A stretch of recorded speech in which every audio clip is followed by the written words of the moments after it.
Good morning, everyone. Good morning. Good morning. All right. My name is Chief Shon Barnes, Shonbarnes. I have the distinct pleasure of being the Chief of Police for the Seattle Police Department. It's my pleasure to welcome you to our training facility to discuss a topic that's been near and dear to my heart, as well as the leadership here in Seattle and, of course, our Seattle community, and that is returning our department to full strength. I think we're certainly headed in the right direction, and so we have some remarks prepared for you from some of our leadership to discuss some of the things that we have been doing in this great city in that regard. So without further ado, I'd like to introduce our mayor, Mayor Bruce Harrell. Thank you, Chief. Thank you, Chief. Hold your applause, please. So the officers you see standing behind me are symbolic of the direction we're heading as a great city and as a great police department. I want to ground us in a quote, if I may. Leadership and learning are indispensable to each other. That was a quote from JFK. So, Chief Barnes, thank you for welcoming us into your training facility, and to everyone that's worked on police recruitment. A lot of fingerprints, if you will, a lot of effort, a lot of energy, a lot of tenacity, a lot of commitment in what you see here today. So last year we hired 84 officers. That was the most since 2019, and the first time hiring was greater than separation since 2019. And this year our recruitment pipeline is primed to do even better. So this year we've hired 60 officers as of mid-April compared to 10 at this point in 2024. That's 6 times the amount of officers. That's what we call a sextuple. S-E-X-T-U-P-L-E, sextuple. That's an actual word. I will not be using that in a lot of my speeches. But 6 times the number of officers. We have currently over 160 applicants in the background investigation as part of their application process as of mid-April. We are on a good trajectory. And it's been very intentional.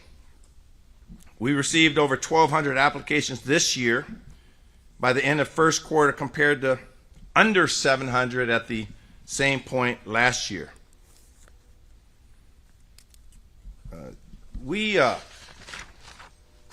talked about in our administration that we want the country to see how we are doing here in Seattle because we are proud of the efforts and proud of the outcomes that we are driving. I am inspired and excited to see these new officers here today. We spent a little time in the back room. We'll keep that amongst ourselves, sort of what happened back there, but suffice it to say I was embarrassed. But again, as I started my remarks by saying, they are symbolic of where we're heading. These fine individuals, regardless as to their journeys up to this day, have decided to protect and serve all communities out here in Seattle. I couldn't be more prouder as a mayor. I want to thank a few folks just whose names has come to mind in our notes. Top-notch instructors like Lieutenant Longley, and connecting with community with Dr. Jamila Cage, who heads our Before the Badge program. Let's give those 2 individuals a hand right now.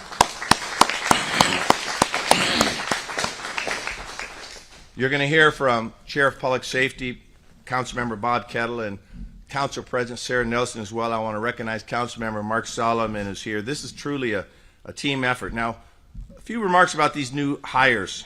They truly represent our community. They range in age from young adults in their 20s to a seasoned public service employee who is 63. While some of our hires come from the greater Seattle area, others grew up across the country and around the world. Some of these new officers, this is even a 2nd or 3rd career for some of them.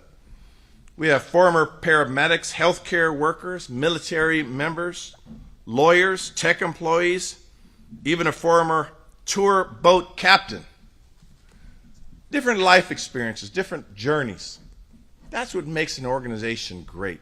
relying on one another, to learn from each other's stories, to get to know each other's sort of backstory, if you will. One team. What I shared with them in the back room is that we are all in this together. It is not a us versus them situation. The city council, the city attorney, the municipal courts, the city employees, the mayor's office, the police department, the fire department, the care department, we are one team. And that is what their training teaches them. That is how we're going to get this work done. For the first quarter of 2025, violent crime went down almost 25%, and total crime decreased by 24% compared to the first quarter of 2022. Again, we are very intentional about making sure every community is safe. The progress is especially visible in looking at our downtown activation team. We were able to reduce violent crime by 27% in the pilot Pike Pine area along 3rd Avenue. But the progress in the numbers alone, while to be admired, for me is less than the progress in the attitude and the culture we're developing together. My 2 words to the recruits, to the officers, are just thank you. You have many choices in life on what you could do, but you chose to protect and serve the employees, the workers, the residents, the people of Seattle. Thank you. And with that, I will say that I am hopeful and optimistic. And you're going to hear from some speakers after me that I hope share my enthusiasm and optimism. And in addition to the new officers, thank all of you who've helped us get to this point. Thank you very much, and I'll turn it back over to Chief Shon Barnes, the MC for the morning. Thanks, Chief. Thank you. Thank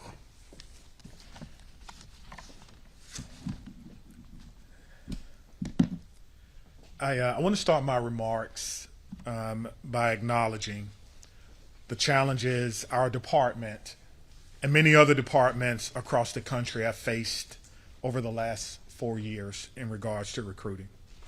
Following a national pandemic and the tragic death of George Floyd, which resulted in free speech demonstrations that challenged us as a police profession to reflect and to reform.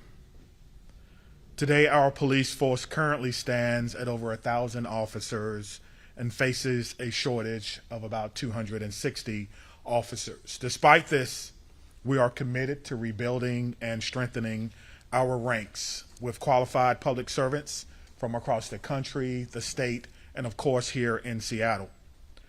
To address these challenges here at the Seattle Police Department, we've made some significant changes to our recruitment strategies. We've shortened the hiring process, making it more efficient for prospective candidates to join our team. We've embraced active recruiting, making more direct interactions with applicants a priority. This includes personalized outreach and support throughout their entire journey of becoming a police officer, which includes our Before the Badge program. This personal touch strategy includes the electronic pre-employment background testing to reduce the time required to keep applicants moving throughout our process. We've reduced the hiring wait time in half, from 5 to 9 months to 3 to 5 months. We've hired additional examination support staff to support the changing from a 2-month exam period to a bi-weekly exam schedule. We've eliminated the travel requirements for the physical agility test by allowing candidates to test where they live. We've leveraged social media and electronic platforms to reach a broader audience. Our messages focuses on the positive changes within our department and within the Seattle community.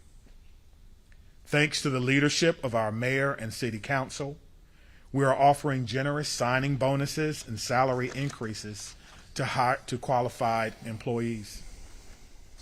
I am proud to share that we've hired, as the mayor stated, over 60 new hires this year, which almost exponentially increases from what we did last year. And that follows over 4,300 applications that we received in 2024, the greatest number since 2013. We're on pace to hire more police officers this year than any other time in our department's history, illustrating the city's renewed commitment to public safety and to community engagement. As we emerge from these challenges, it is essential to focus not on what we lack, but on what we possess. The dedication, resilience, and commitment of our officers and the community we serve is our mission. We're channeling our strengths as we build a department that is policing forward. I want to take a moment to personally thank Mayor Harrell, as well as our outstanding recruitment team, our human resources department, and every member of the Seattle Police Department. Your hard work is transforming our culture and showcasing that the Seattle Police Department is truly a great place to work. For anyone who is watching, who is interested in joining our ranks and making a difference in your community, we encourage you to visit our website for more information about the application process and other opportunities that are available within the Seattle Police Department.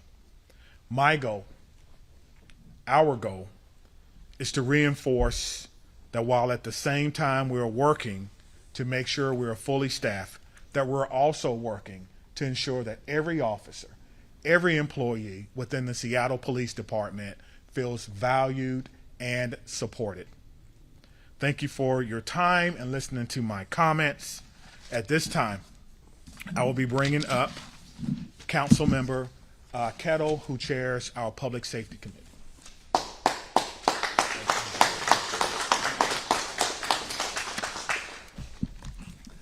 Good morning. At the end of the day, this is not about numbers, but rather it's about leadership. And so thank you, Mr. Mayor, for your leadership on the issue of police hiring and across the board on public safety.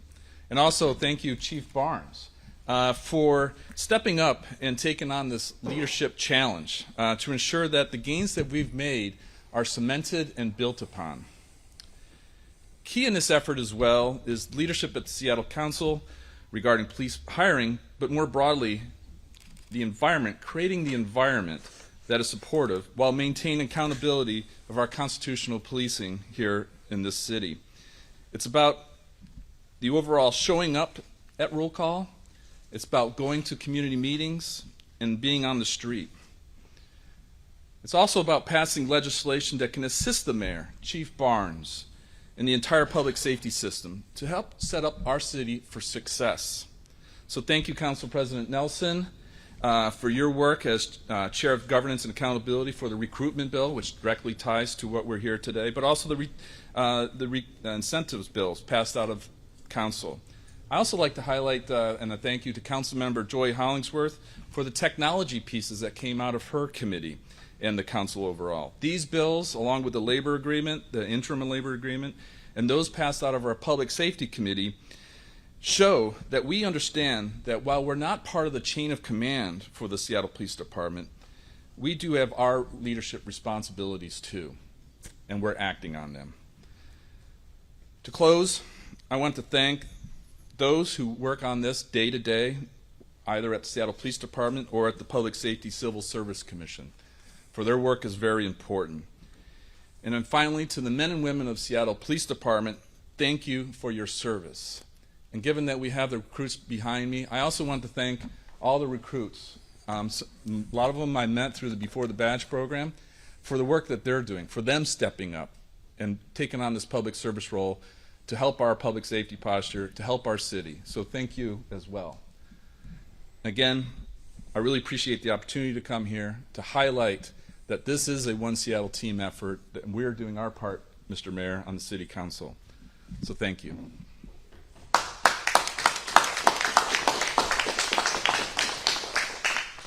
I shared with Councilmember Kettle when we first met that in my former life, I had 20 council members. I love them all. Should we do that here? Should we go to 20? No, we're good. We're not going to do that, but I am going to have an opportunity to bring up next our City Council President, President Nelson.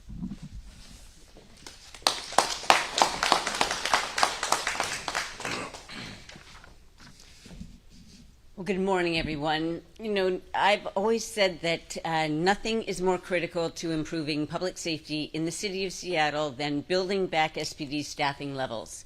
That is absolutely fundamental, as we all know. And last year's reversal of the 5-year trend of losing more officers than we can hire was the first sign that showed that our 3-year all-hands-on-deck effort was really starting to pay off. And I'm talking about everything from hiring bonuses to competitive compensation to improving recruitment and in hiring practices.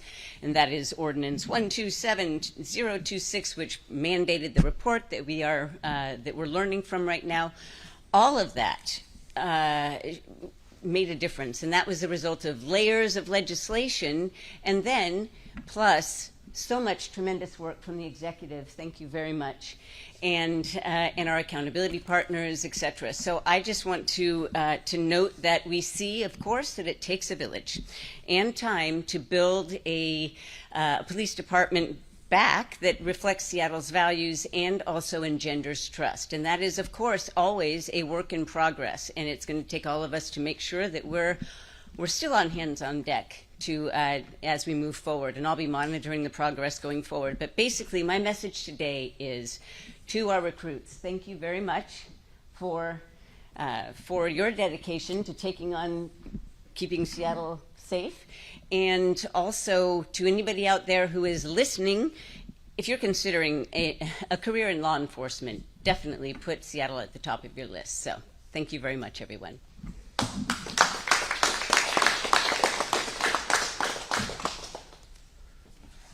So I have been in charge of the Seattle Police Department since February 1 of this year, with the exception of 2 weeks. And those 2 weeks were spent at our regional police academy, going through my certification process. So for those 2 weeks, my boss was Monica Alexander. So it is my pleasure to bring up my former boss, and head of our regional training, Monica Alexander. Good morning. What he failed to say is he fired me, so unfortunately he fired his boss. Thank you very much. Thank you to Mayor Harrell. Thank you to Chief Barnes, and thank you all for being here. This is a really proud day because I know that Seattle is 100% committed to building their agency back to what it was before 2019. In doing that, I've had conversations with Chief Barnes, and I have promised him that if he can hire 30 people, we can put a 30-person Seattle class through. With all of our regional academies, thanks to the legislature, the governor, and the funding, we have space now. We were at a 10-month wait just a year ago. We are at a 0 wait time now, and being able to do that will help us help Seattle. One of the things I want to thank Seattle for, and everybody in the city of Seattle, we were having a difficult time getting TAC officers, trainers at the academy, and that was because everybody was running short. And no one was running shorter than Seattle Police Department, but they stepped up. And they gave us 5 TAC officers. That is a huge commitment and a huge sacrifice, and I am eternally grateful because we were looking at having to reduce the number of classes we ran. And while we're in a crisis for training, if we would have done that, that would have been detrimental to every agency in the state. So consequently, Seattle Police Department helped every agency in the state by making that sacrifice and giving us so many people.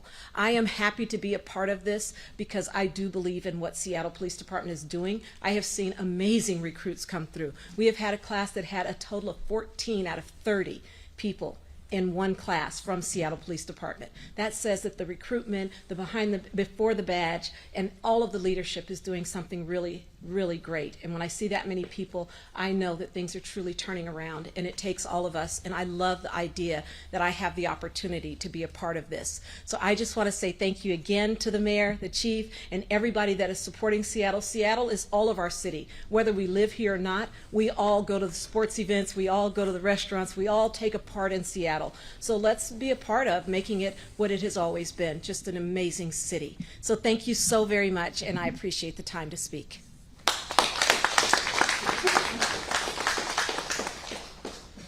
Our last speaker is Ms. Erin Goodman. I did see Councilmember Solomon, I thought, somewhere here. Wanted to say hello to you, sir, and thank you for your support as well. So at this time, Erin. Good morning and welcome to SODO. I'm Erin Goodman, the Executive Director of the SODO Business Improvement Area, and I am not as tall as previous speakers. The SODO BIA works every day to advocate for and support the diverse businesses that call this district home. These businesses, many of them family-run operations, are the backbone of Seattle's economy and the engine that keeps this city running. They create jobs, drive innovation, and provide opportunity for thousands of people across our city. However, over the past several years, and especially since 2020, public safety is the most urgent and persistent challenge they face. SODO continues to grapple with widespread property crime and drug trafficking, which are direct impacts from the ongoing fentanyl crisis that affects this district every day. That is why today's announcement is so meaningful. To truly address the public safety issues we face in SODO, we need more officers on the ground. SODO businesses, employees, customers, and visitors deserve to be safe, and our ability to prosper and grow depend on it.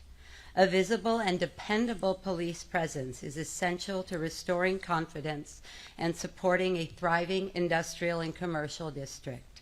Today, we're here to celebrate progress, a renewed investment in public safety with more officers entering the pipeline and real momentum in rebuilding a stronger, more responsive police force. I want to thank Mayor Harrell, Chief Barnes, City Council for their leadership and partnership. And I especially want to recognize the dedicated officers of the South Precinct who have continued to show up and serve this community every day, even amid staffing shortages and growing demands. This progress is encouraging, and we are committed to continuing to work together to make SODO a safer, more productive, and resilient place to do business. Thank you.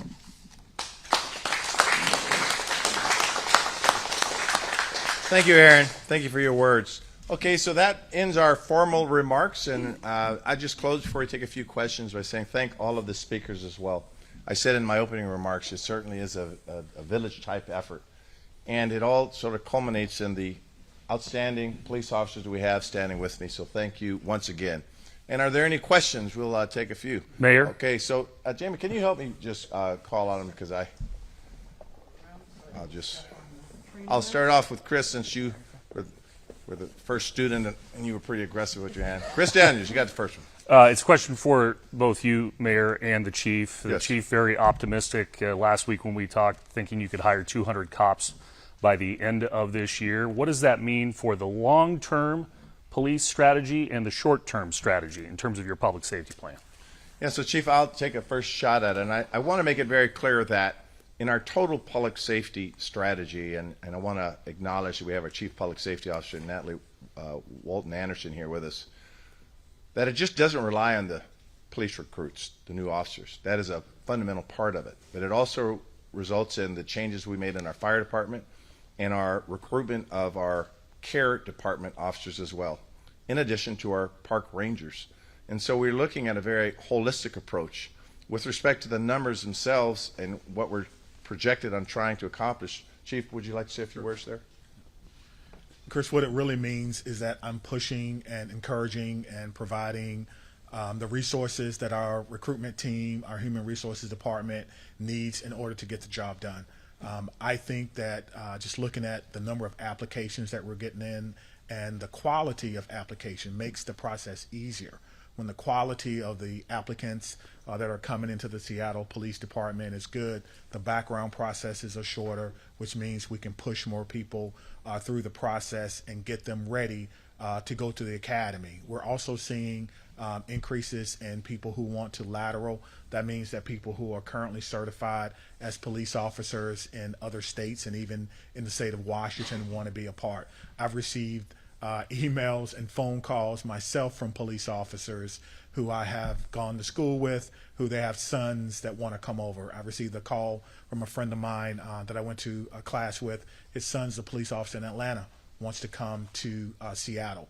I received a screenshot from a gentleman that I spoke with in North Carolina recently who's interested in coming. And so my job is to give them everything that they need in order to make their dreams come true so that they can become Seattle police officers. And what that means for public safety is that we can get these officers trained, get them through field training, and put them where we need them the most, which is in patrol, which is certainly, I believe, the backbone of policing. And so we can answer calls for service. We can respond quickly to 911 calls. We can see our response times go down, and we can give our officers some relief that may need to take vacations or have personal, family, or military leave. But say you do get those 200 within the year.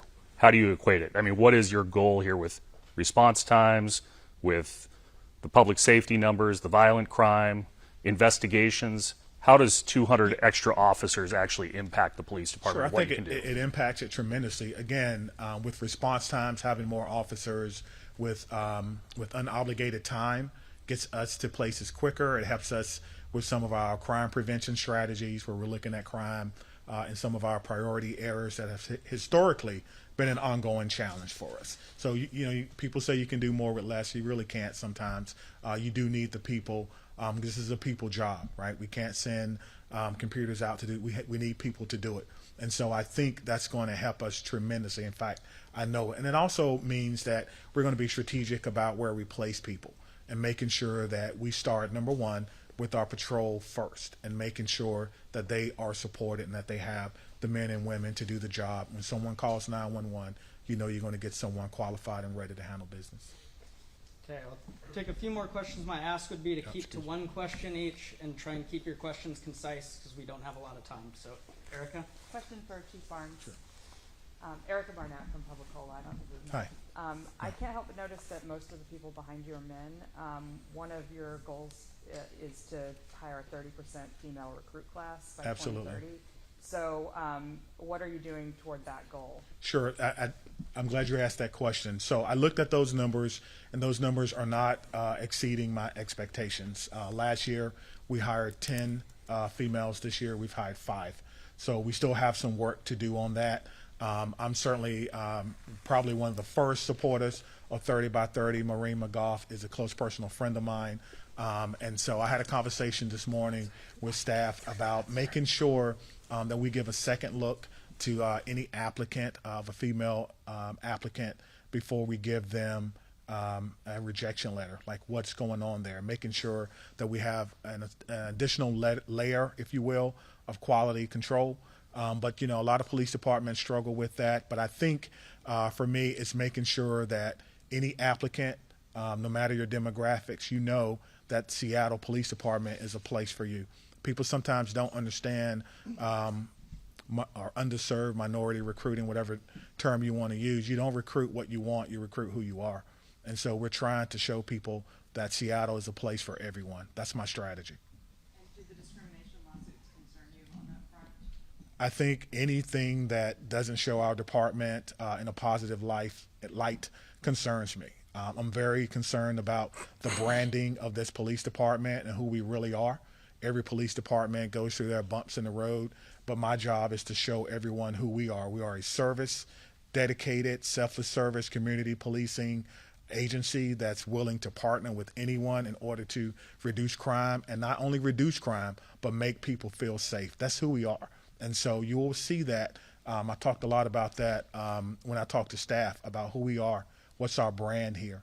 And so I don't think that one thing clearly defines an entire agency. Mass exodus of police officers, and also after multiple allegations of a toxic workplace and discrimination, as we pointed out. Any part of you worried about retainment going forward? What's your plan with regards to retainment? Yeah, I think when it comes to retention, people sometimes don't leave their job they leave working conditions. And so making sure that I give our employees, both sworn and non-sworn, by the way, because our professional staff are very important to me and they do an amazing job. If they all got up and left today, our department would ground to a halt. But making sure that everyone knows that they have a voice, that they feel appreciated, that their work is valued. I wish I could make the job of everyone easy, but I can't. My job is to make sure that your job is safe and meaningful, that when you go to home every day, you're returned the same way you came, and you know that you did something to make a difference in the lives of others. I think if we do that, retention will take care of itself. Sarah Jean? So, question about, I know Governor Ferguson just passed a budget with money for law enforcement agencies. So how is that going to have any kind of impact? I think that there's a proposed levy as well for police and courts. You wanna take that? And then somebody had mentioned an interim labor agreement. So I'm just hoping to kind of get, where we are in terms of money and where we are in terms of an agreement with SPOG. That's like 6 questions, Sarah Jean. Okay. So let me address the Governor Ferguson issue first. And so I think we know that a potential sales tax is on the table and being discussed. I think it's a 0.1% sales tax, which should generate statewide about $100 million, if my numbers are correct. And Seattle will be a great beneficiary of that. So with the council's input, we're looking at it. I mean, you know we have some budget challenges this year that you all are following that as well. So we're going to look at that. We'll make some decisions. Certainly that will help should we go down that path, but we have not made any final decisions. We recognize fully that public safety is one of the highest priorities that our people in Seattle want. So as we calibrate and balance our budget, that is a lens by which we will make decisions. That doesn't mean that housing and child care and education and the other climate change and the other strong components of our ecosystem are not important, but we do have to center public safety to make sure that our kids are safe and they are not traumatized so they can learn and people can come here to Seattle to enjoy their lives and live here, and we can recruit talent here as well. So we're looking at all of those issues. You had another, let's see, SPOG. So, because of labor rules, can't really talk too much about that, but I'm very confident that negotiations are going well. I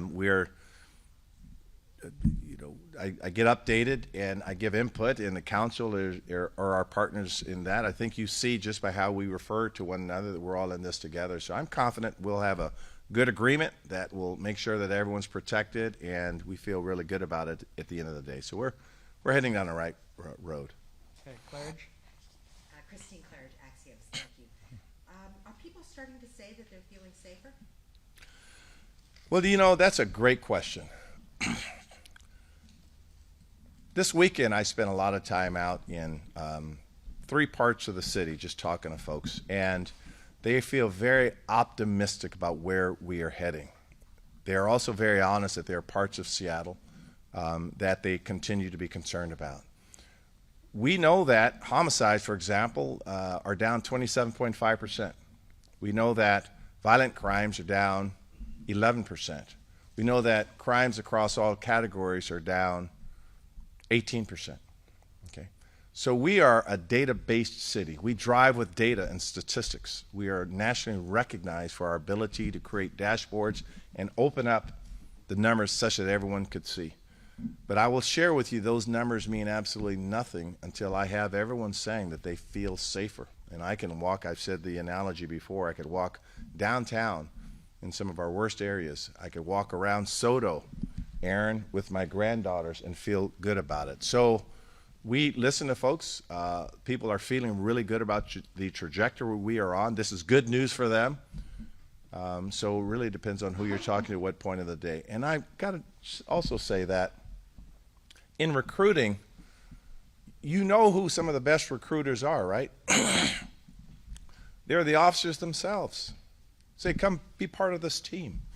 And so I'm very pleased with how the officers are helping us go about the recruitment. That's how we're going to get this work done. Thank you for the question.